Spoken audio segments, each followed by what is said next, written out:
é muito diferente, a imigração que ocorreu ali é muito diferente do que a gente está vendo acontecer agora, que é o que justamente fez com que o número de brasileiros na Flórida elevasse tanto. Como que a gente diferencia aquele momento lá atrás, nas décadas de 70 e 80, para o que está acontecendo agora, 2020? Davi, eu qualificaria exatamente com relação à explosão da riqueza americana que se concentrava e se intensificava no final dos anos 70 e por todo o 80 e 90, e que atraiu muita mão de obra com mais baixa qualificação. Quando eu falo baixa qualificação, é com relação à construção civil, é realmente trabalhar com os contractors, né, que são os empreiteiros. Trabalhar realmente na construção civil foi o que atraiu muitos brasileiros para a região de Massachusetts, porque em Boston, naquela época, teve um investimento nunca antes visto nos Estados Unidos, algo naquela época de 15 bilhões de dólares, para fazer toda a parte das rodovias e das estradas e ruas da cidade de Massachusetts em túneis.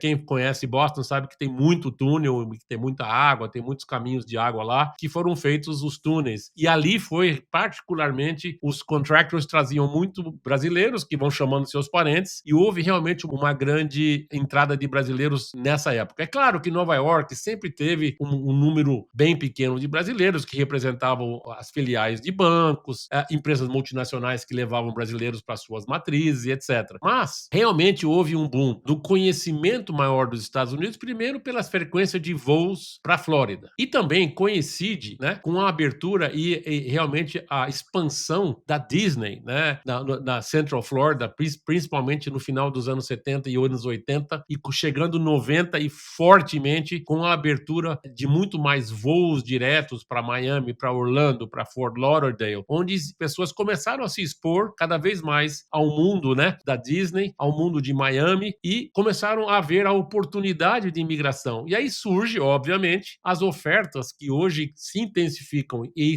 é um panorama muito, muito interessante para 2025 e 2026, que são os investimentos que podem ser feitos, uma grande parcela dos brasileiros se interessam pela Flórida para investir em real estate, ou seja, em imóveis, para eles usarem um pouco por ano e alugar o resto do tempo. Então, a região aqui de Kissimmee, né, na parte de sul de Orlando, né, no Osceola County, o Brasil está top 5 de investimentos em imóveis, né? Então, por isso que é muito importante, como o Davi falou, a presença dos brasileiros como investidores e como contribuintes de verdade para a economia da Flórida e dos Estados Unidos. Então, quer dizer, esse talvez seja a grande diferença entre os brasileiros que foram lá nos anos 70 e 80 e uma parte de 90, lá para o norte, para trabalho mesmo, trabalho, vamos dizer assim, na construção civil, para um número muito maior e muito mais diversificado de brasileiros que foram investir a partir do conhecimento que eles tiveram do mercado imobiliário na Flórida. Também tem a explosão do Vale do Silício, justamente nos anos 80 e 90, foi onde eu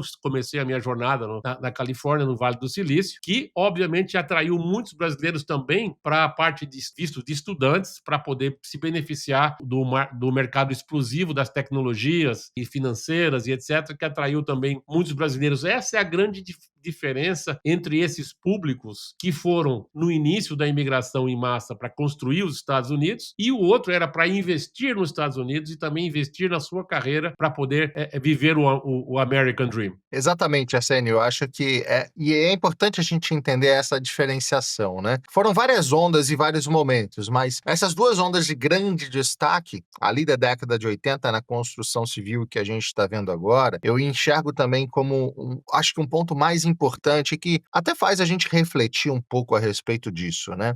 Década de 80 a gente está falando de um período de hiperinflação no Brasil, né? Quem sabe um dia a gente até traz um vídeo contando esse histórico bem detalhado para todo mundo entender como que isso aconteceu. Mas a gente está falando de uma época de hiperinflação, que o dólar estava bastante valorizado. E essa migração foi uma migração basicamente de uma mão de obra não necessariamente qualificada, ou seja, não eram grandes mentes que estavam saindo do Brasil, grandes profissionais qualificados, eram em sua grande maioria pessoas buscando uma qualidade de vida melhor, conseguir construir um patrimônio aqui nos Estados Unidos. Muitos vieram, inclusive, com a intenção apenas de fazer um dinheiro e poder voltar para o Brasil, mas a realidade é que muitos vieram, gostaram do que viram e acabaram ficando. Muitos acabaram ficando, inclusive, ilegalmente, mas essa foi uma realidade, essa foi a grande movimentação. Eu acho que a principal diferença, como você destacou bem, do que acontece hoje com esse movimento maior que a gente tem visto desde 2020, nos últimos 5 anos, principalmente, é que a gente tem visto muitos profissionais qualificados, é uma movimentação bem diferente, né?